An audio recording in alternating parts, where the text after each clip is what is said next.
갇힌 아리스다가와 바나바의 생질 마가와 이 마가에 대하여 너희가 명을 받았음에 그가 이르거든 영접하라.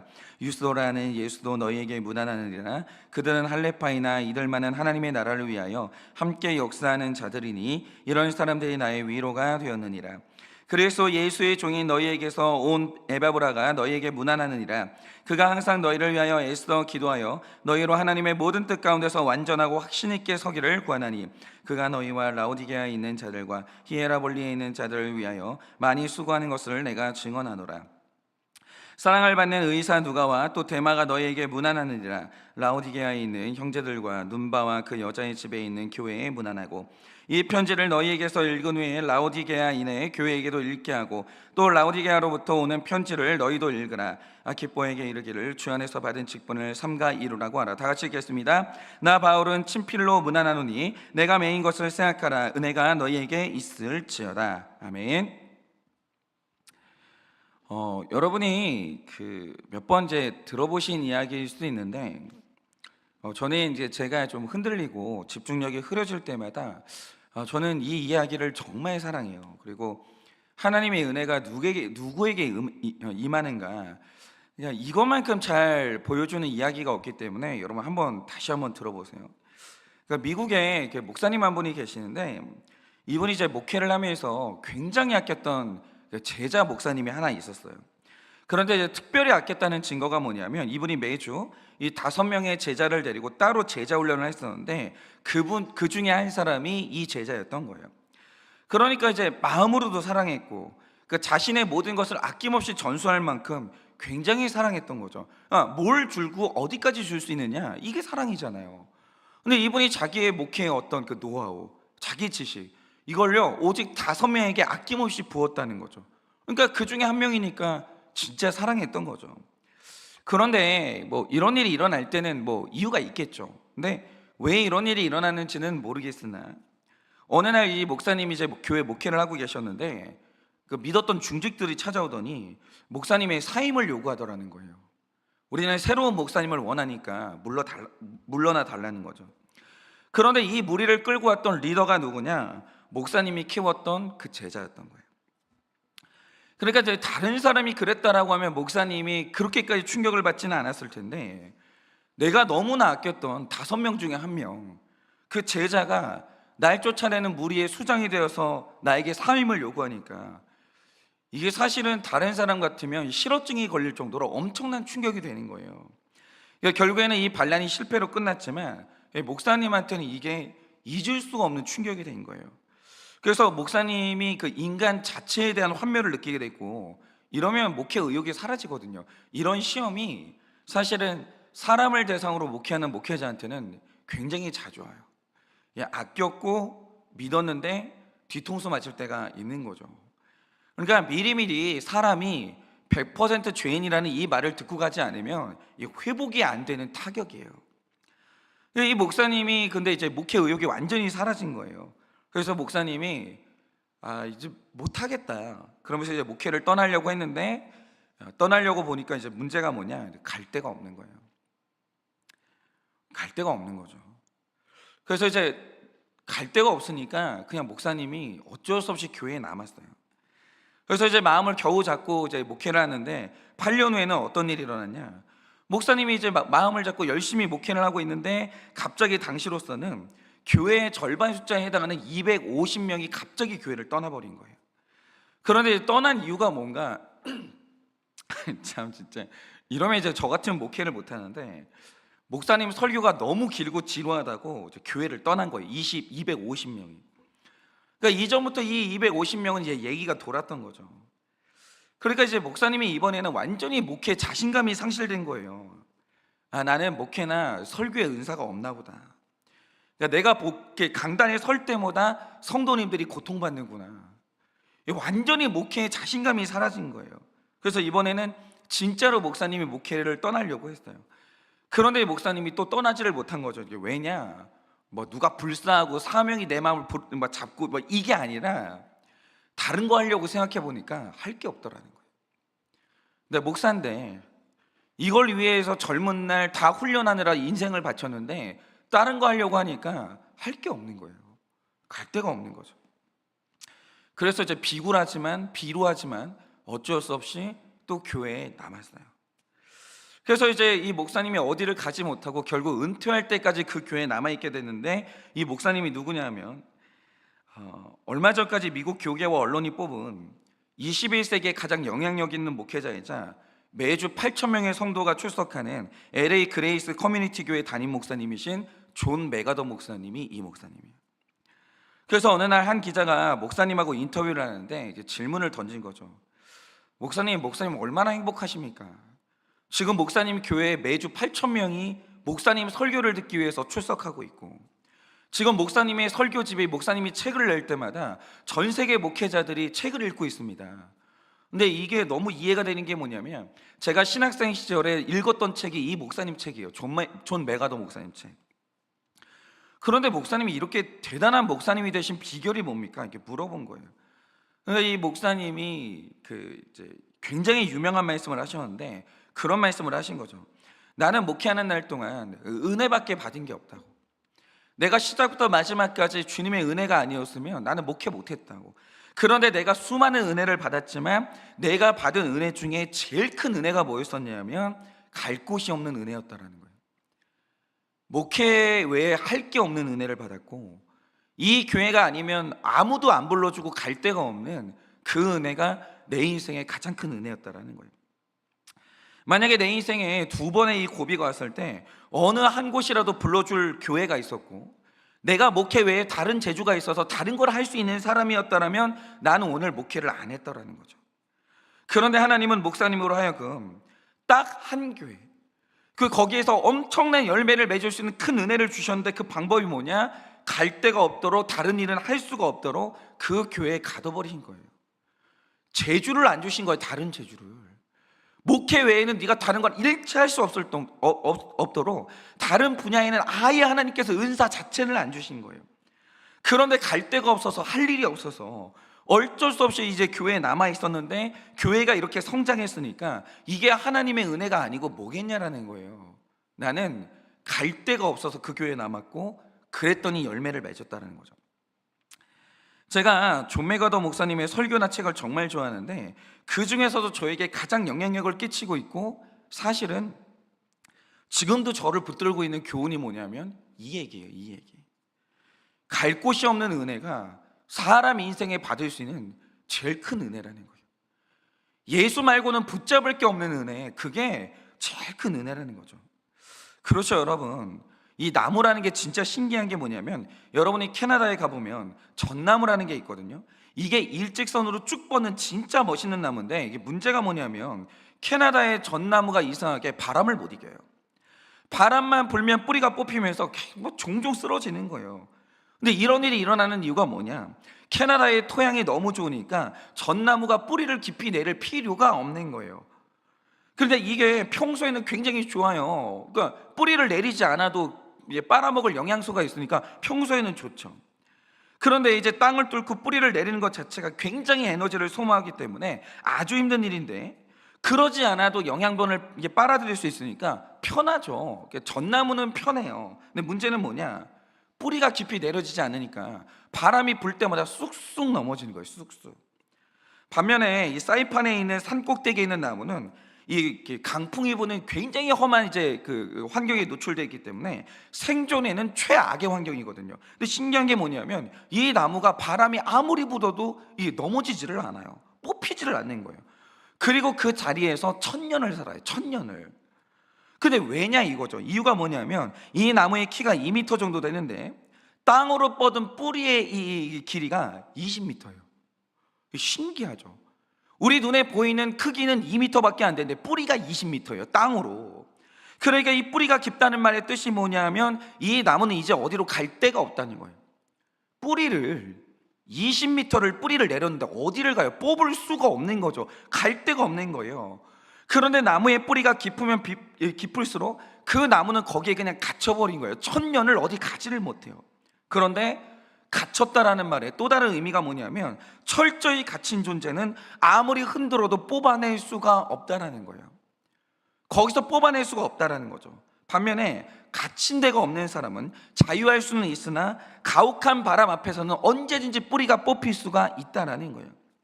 그러니까 여러분, 결국 교회를 보면 믿음 좋은 사람이 있어요. 진짜 믿음 좋은 사람이 있어요. 어디 가지도 않고 흔들리는 사람이 있다라는 거죠. 그러면 그 좋은 믿음이 뭐예요? 믿음이 좋다라는 게 뭐예요? 여러분 잘 들으세요. 믿음 좋은 사람은 없는 거예요. 그런 사람은 없어요. 저는 목회자 자녀이기 때문에 목사님들 많이 만나봤거든요.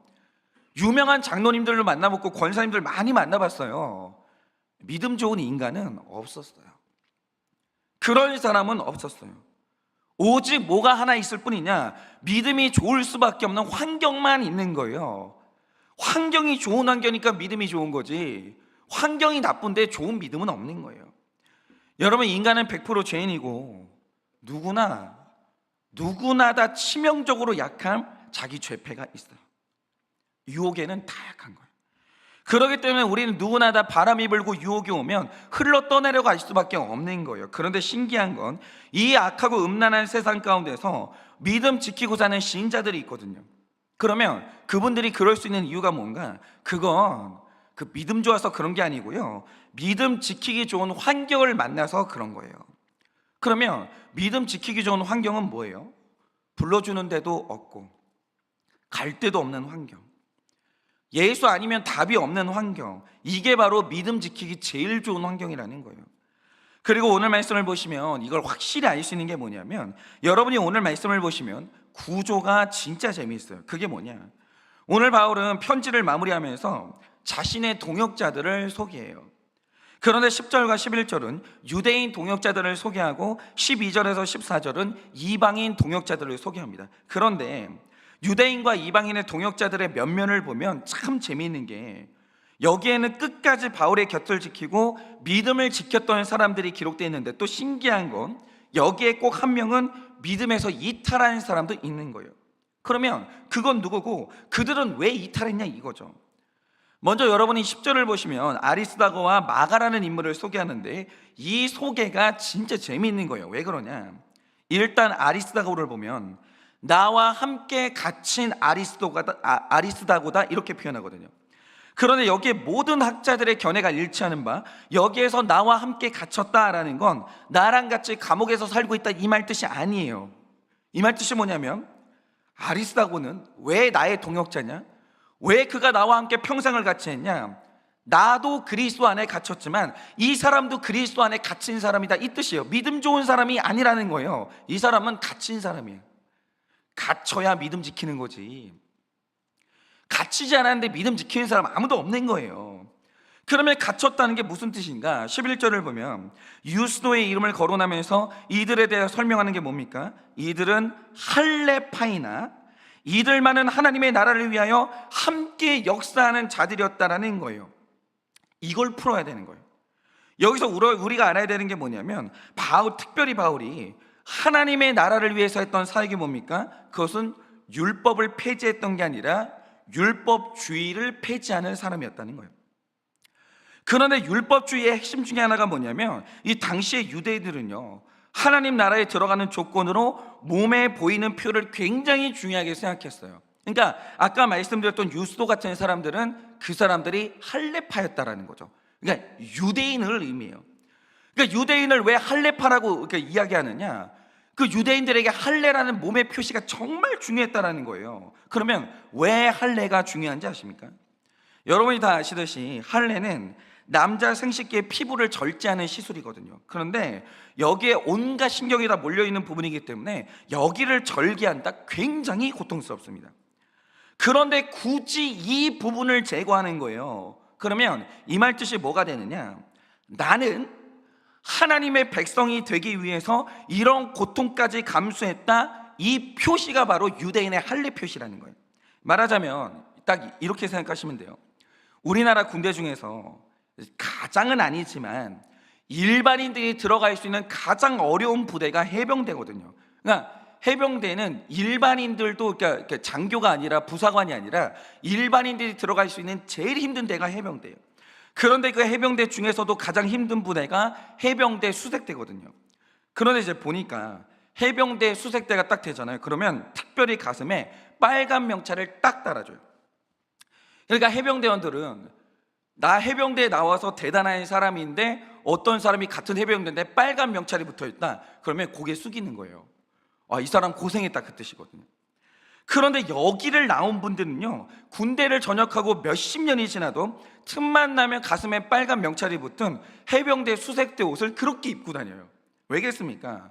나 이렇게 힘든 훈련을 견뎌낸 사람이야. 내가 남자 중에 남자야. 우리나라 대한민국 남자 중에 몇 프로 안에 드는 남자야. 이 자부심의 표시인 거예요. 이 표시, 빨간 명찰 하나가. 여러분, 그분들은요, 이 빨간 명찰 절대 못 버려요. 이거 관짝에 들어갈 때도 아마 가지고 들어갈 거예요. 이거 절대 못 버리는 거예요. 그런데 유대인들이 할례의 표시를 이걸로 여긴 거예요. 해병대 빨간 명찰. 여러분, 이 할례의 표시라는 것은요, 너와 나를 구분해주는 가장 확실한 표시예요. 이게 내 영적인 자부심의 상징이었다라는 거죠. 그러니까 이걸 포기하는 게 쉽냐? 절대로 쉽지 않아요. 이건 그냥 하나님 나라에서, 영적인 세계에서 너와 나를 구분해주는 엄청난 표시라는 거죠. 그런데 어느 날 바울이 한 말이 뭐냐? 너희가 할례의 고통을 감수할 정도로 구원을 소중하게 생각하는 건 귀한 일이라는 거예요. 그런데 이제 새 시대가 오면서 구원은 네가 자랑스러워하는 그 행위, 그 할례의 표시로 가는 게 아니라 예수님을 믿는 마음의 할례, 회개가 있어야 구원받는다, 이렇게 얘기를 한 거예요. 육체의 그 고통, 그거 견딜 수 있지. 네 인생 전체를 부정하는 이 회개라는 할례가 없으면 넌 구원 못 받아, 이 얘기를 한 거예요. 근데 이 말을 하니까 고통을 참고 할례를 받은 유대인들은 용납이 안 되는 거예요. 그래서 유대인들은 내 자부심을 부정했던 바울을 그렇게 싫어했던 거예요. 그런데 그 할례파 중에서 유독 이들만, 아리스다고와 유스도는 예수님 믿고 할례의 특권을 버린 거예요. 맞아, 사도 바울 말이 맞아. 마음으로 회개하는 게 진짜지 몸의 할례가 뭐가 그렇게 중요해. 같은 유대인들인데 그걸 부정하고 같은 목소리를 낸 거예요. 그러면서 고백하길, 할례는 구원의 조건이 아니고 믿는 사람은 누구나 다 구원받는다, 이렇게 선언을 한 거예요. 그런데 이게 뭘 의미하는 줄 아세요? 유대인이 할례를 부정했어요. 이게 뭘 의미하냐? 이제 이들은 다시는 유대인 사회로 못 돌아가요. 다리를 불살라버린 거예요. 돌아가는 다리를 불살라버린 거예요. 다시는 못 돌아가요. 갈 곳이 없어져 버린 거예요. 그런데 갈 곳이 없어졌다는 말의 더 중요한 뜻이 뭐냐? 이제 이들이 예수 그리스도 안에 갇혔다, 그 뜻이에요. 갈 데가 없는 거예요. 근데 이게 복이라고요. 갈 데가 없는 게. 그러니까 이 사람들이 사도 바울과 같이 끝까지 믿음을 지킨 거예요. 이렇게 갈 곳이 없어지니까 이들이 끝까지 함께 가는 거죠. 그런데 이상한 건 오늘 10절에 나오는 마가에 대한 표현을 보세요. 바울이 골로새 교회에 마가를 소개하는데 다른 사람은 그냥 이 사람의 이름만 소개를 해요. 그런데 오늘 이렇게 마가를 소개할 때는 다른 소개를 너무 많이 붙여요. 먼저 마가는 바나바의 생질이며 그가 너희 교회에 가면 반드시 영접해라, 이렇게 당부를 하는 거예요. 그러면 바울이 유독 마가에 대해서는 이렇게 상세한 설명 잘해달라고 부탁하는 이유가 뭐겠습니까? 여기에서 학자들이 추정하는 게 뭐냐면, 당시 소아시아 지역의 이제 성도들이 마가에 대해서 부정적인 인식이 있었거나 신뢰가 뚝 떨어져 있었다, 그 말 뜻이에요. 그러니까 왜 그렇잖아요. 예를 들면 이런 겁니다. 제가 그 휴대폰 업계 1, 2위 기업이죠, 애플이나 삼성의 이 광고를 보면요, 자기네 제품을 이렇게 소개할 때 그렇게 많은 수식어가 붙지 않아요. 이게 무슨 상을 수상했고 무슨 우수한 인력이 우리를 인정해줬고 이런 말 전혀 안 해요. 그냥 이 사람들이 말하는 게 뭐냐면, 요게 애플이야, 새로운 제품 나왔어, 이건 삼성이야, 그러니까 거의 요것만 얘기해요. 요거 삼성이 이렇게 출시했어, 요것만 얘기하는 거예요. 왜냐하면 그 브랜드의 이름 자체의 신뢰가 어마어마하게 있는 거예요. 그런데 아직 신뢰를 쌓지 못한 중소기업일수록 제품 옆에 엄청난 설명이 딱 붙어있어요. 그 스티커로 딱 붙여요. 소비자의 신뢰도에서 몇 등을 했고 무슨 상을 수상했고, 그리고 이런 제품일수록 유명한 연예인들의 마케팅을 통해서 계속 마케팅을 하는 거예요. 왜냐? 신뢰가 없으니까 말이 많아지는 거예요. 소개가 많아지는 거예요. 마찬가지로 다른 사람들은 누구 이름만 밝혀요. 그런데 오늘 마가를 소개하면서 여러 가지 소개를 붙이는데, 마가는 너희도 잘 아는 바나바의 친척이야. 그러니까 왜 마가만 소개하면 되지, 왜 바나바라는 믿을 만한 사람하고 붙여가지고 설명하냐고요. 그리고 내가 보증하니까 잘 좀 해줘, 이런 말을 하는 거예요. 여러분, 왜 마가에 대해서는 사도 바울이 이렇게 자신감이 없는 줄 아십니까? 이유가 있어요. 과거에 마가가 신뢰를 깬 적이 있거든요. 그게 뭡니까? 바울이 1차 전도 여행을 할 때 당시 멤버가 딱 3명이었어요. 그게 바울과 바나바, 그리고 오늘 말씀의 마가였던 거예요. 그런데 이게 바울의 첫 선교니까 선교를 잘해야 후원비가 들어올 거 아니에요. 그러니까 첫 선교가 진짜 중요한 거예요. 그러니까 바울 입장에서는 엄청나게 떨렸을 것이고 얼마나 기도를 했겠어요, 시험 들지 않도록. 그리고 좋은 열매가 맺도록 간절히 기도했을 거예요. 그런데 아니나 다를까, 역시 사도 바울의 1차 여행 때 엄청난 시험이 찾아와요. 근데 시험이 터진 때가 어디냐? 외부에서 터진 게 아니에요. 생각지도 못한 내부에서 터지는데, 바울이 버가라는 지역에 도착하니까 갑자기 마가가 저 선교 안 할래요 이러더니 예루살렘으로 돌아가 버려요. 자기 집으로 돌아가요.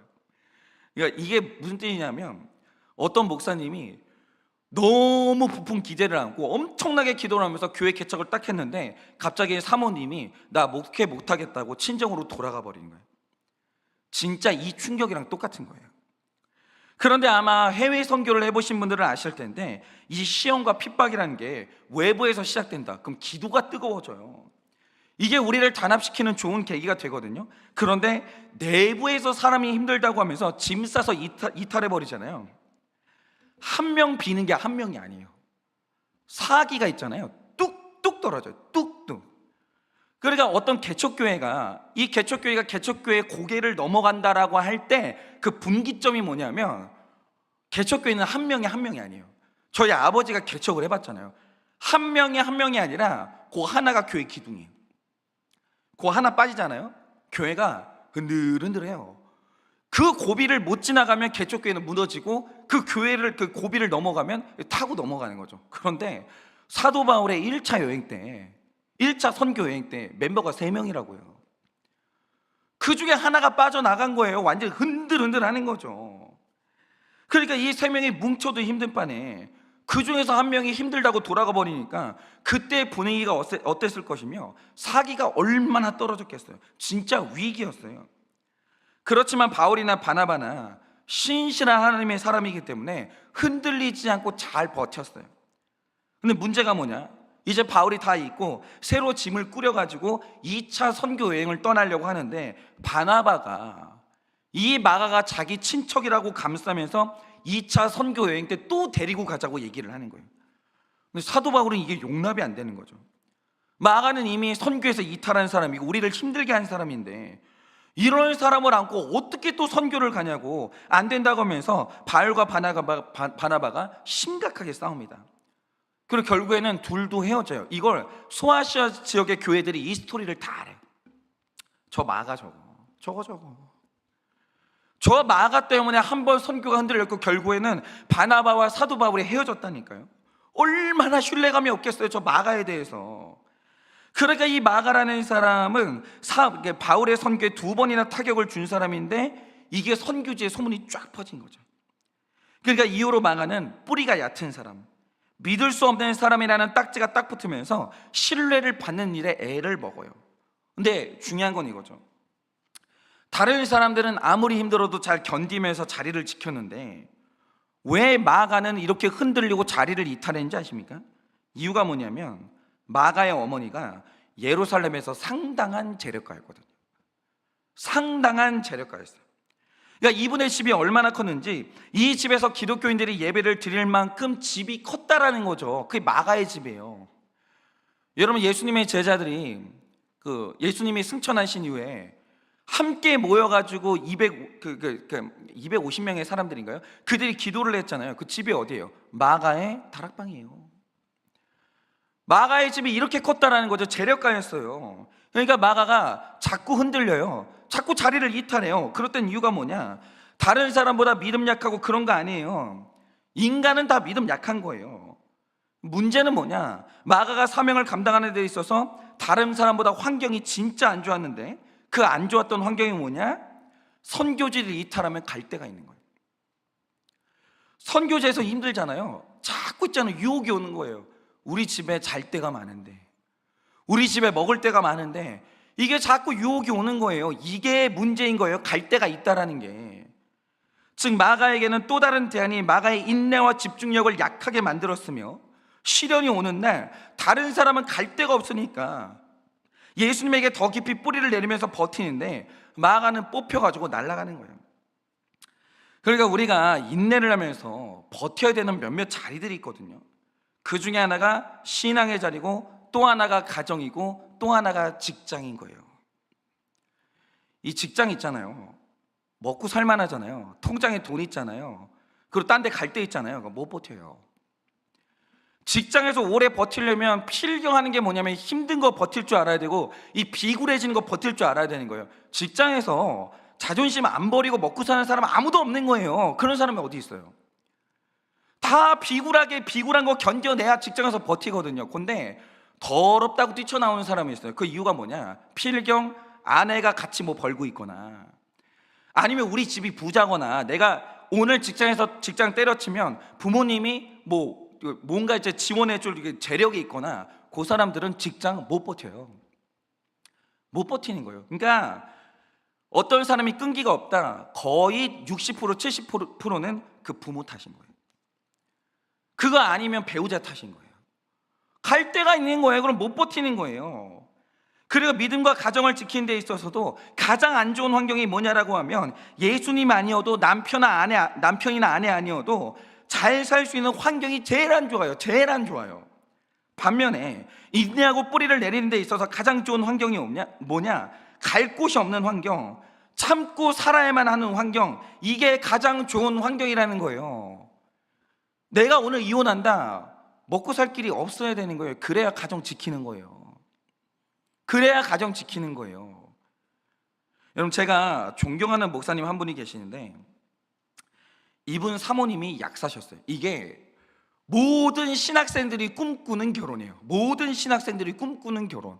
아무 걱정 없이 목회만 할 수 있는 어떤 환경. 근데 이 목사님의 아내분이, 사모님이 약사였다는 거죠. 그래서 부교육자 생활하는 동안 이 가정이 물질적으로 부족한 게 없었어요. 그리고 만약에 이제 목사님이 나를 비굴하게 만든다, 힘든다, 에이씨, 때려치는 거예요. 왜냐? 난 그래도 먹고 살 수 있으니까. 자존심 지키고 살 수 있는 거예요. 여러분, 자존심 지키고 싶은 사람은 직장생활 못해요. 자존심 지키고 싶은 사람은 사용 못하는 거예요. 어떻게 할 거예요? 그러니까 이분이, 아내가 그렇게 돈을 벌고 있으니까 자존심 지킬 수 있는 거예요. 자존심 상한다, 때려치우는 거죠. 정말 여유 있게 잘 살았어요. 그런데 어느 날 이분이 부르심을 받았어요. 그 교회를 개척하게 된 거죠. 근데 저는 이게 굉장히 놀랍다고 생각해요. 본인이 본인을 어느 날 자각한 거예요. 내 아내라는 믿을 만한 데가 있으니까 내가 자꾸 뛰쳐나오는구나. 이게 나구나. 그래서 이제 개척을 결심하던 날, 이 목사님께서 사모님에게 한 가지 부탁을 했는데, 그게 뭐냐? 여보, 약국 문 닫읍시다. 내가 이 약국이 있는 한 하나님께 올인이 안 되니까 여보, 우리 약국 문 닫읍시다. 이렇게 말을 한 거예요. 왜냐? 이 목사님이 영적이라 아는 건데, 이 약국의 존재가 하나님께 매달리고 올인하는데 너무 방해가 된다는 걸 아는 거예요. 그런데 더 귀한 분은 사모님이에요. 사모님이 그 말씀을 들으시고 약국 문 닫은 거예요. 그리고 이후로 단 한 번도 약사로 산 적이 없어요. 그리고 두 분이 완전히 하나님께 갇혀서 완전히 하나님께 올인하셨는데, 거기에 하나님이 은혜를 주신 거예요. 그래서 지금은 두 분이 귀한 교회를 일구셔서 많은 영혼을 살리면서 살고 있는 거예요. 그래서 제가 우리 부모님들한테 꼭 부탁드리고 싶은 게 있어요. 그게 뭐냐면, 제발 자녀들이 크면 경제적으로 독립시켜 주세요. 왜 자식들이 성인이 됐는데 자꾸 용돈 줘요? 도대체 그러시는 이유가 뭐예요? 그러니까 그게 사랑이라고 생각하세요? 왜 자식들이 다 컸는데 왜 자식들한테 매정하지 못하고 왜 자꾸 자식들한테 왜 자꾸 이렇게 경제적인 도움을 주시는 거예요? 여러분, 그거 최악의 부모예요. 제일 나쁜 부모가 뭐냐? 얘네들이 물질적으로 어려움이 와야 기도할 거 아니에요. 그리고 물질적으로 어려움이 와서 기도를 해야 먹이시고 입히시는 하나님을 경험할 거 아니에요.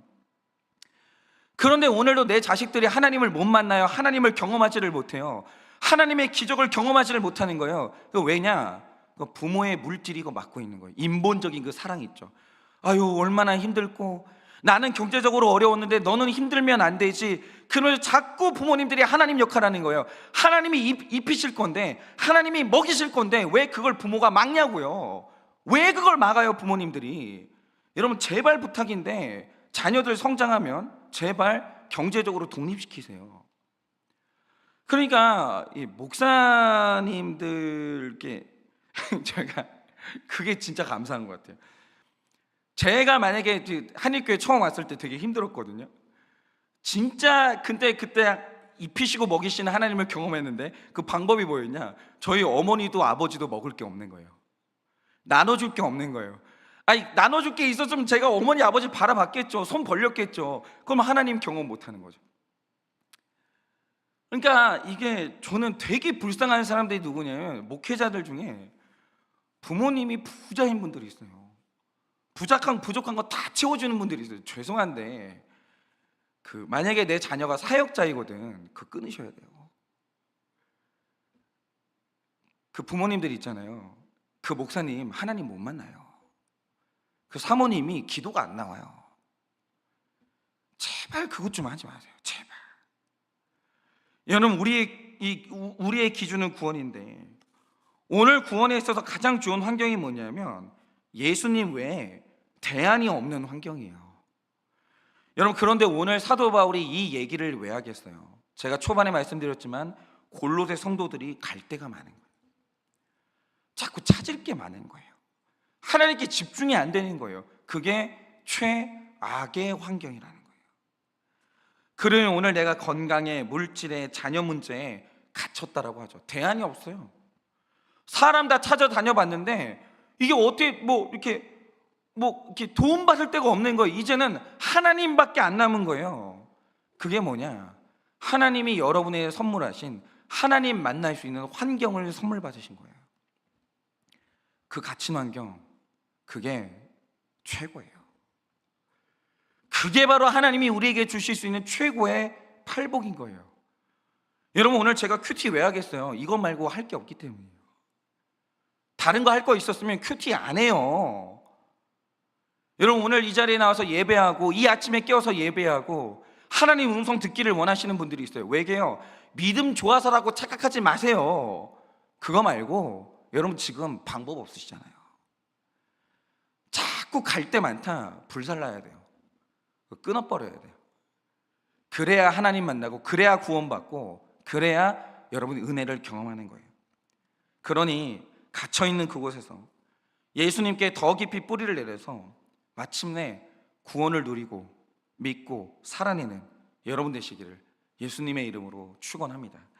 이 시간에 제가 기도하고 축도함으로 예배를 마치겠습니다. 기도하겠습니다. 주님, 이제 와서 어린 시절 내내 주님께 원망했지만 이제 와서야 주님께 감사하는 그 한 가지가 있습니다. 그것은 주님 바라볼 수밖에 없는 물질의 결핍 주시고 주님 의지할 수밖에 없는 연약한 몸을 주시고 정말 주님을 사랑할 수밖에 없는 이 세상의 외로움을 주셔서 정말 주님과 만나게 하신 그 하나님의 환경의 팔복이 주님 너무 감사합니다. 만약 제가 갈 데가 많고 붙잡을 게 많았으면 저 같은 사람이 어떻게 하나님 만났겠습니까? 그럴 수가 없었을 것입니다. 그러나 나를 사랑하시고 나를 입히시고 먹이시는 그 하나님을 경험했던 이유는 나를 사랑해주는 사람이 없고 나에게 입을 것과 먹을 것을 주는 사람이 없는 이 절대 고난의 환경을 경험하니 그때서야 나를 입히시고 먹이시고 사랑하시는 그 하나님을 만나게 되었습니다.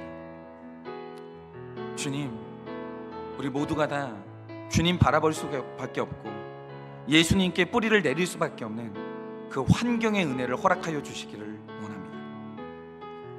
그리고 오늘 나의 삶 가운데 그런 환경이 왔거든, 그것이 얼마나 큰 축복인지를 깨닫는 구속사의 눈이 있기를 원하오니, 하나님, 우리 모두가 다 하나님 앞에 그런 내 환경을 해석받는 그런 놀라운 은혜가 있게 하여 주시고, 그래서 갇혀있는 환경에서 이제는 하나님을 원망하는 것이 아니라 예수께 더 뿌리를 내리는 귀한 은혜가 있게 하여 주시옵소서. 지금은 우리 주 예수 그리스도의 은혜와 하나님 아버지의 그 크신 사랑과 성령님의 위로하시고 교통하여 주시는 그 역사하심이, 하나님께서 나에게 주신 이 갇혀있는 환경 가운데 이제는 사랑하는 나의 예수님께 뿌리를 완전히 내려 주님만 바라보고 주님이 공급하시는 것으로 살기 원하는 사랑하는 우리 모든 성도들의 머리 위에 지금으로부터 영원 무궁토록 함께 있을지어다. 아멘.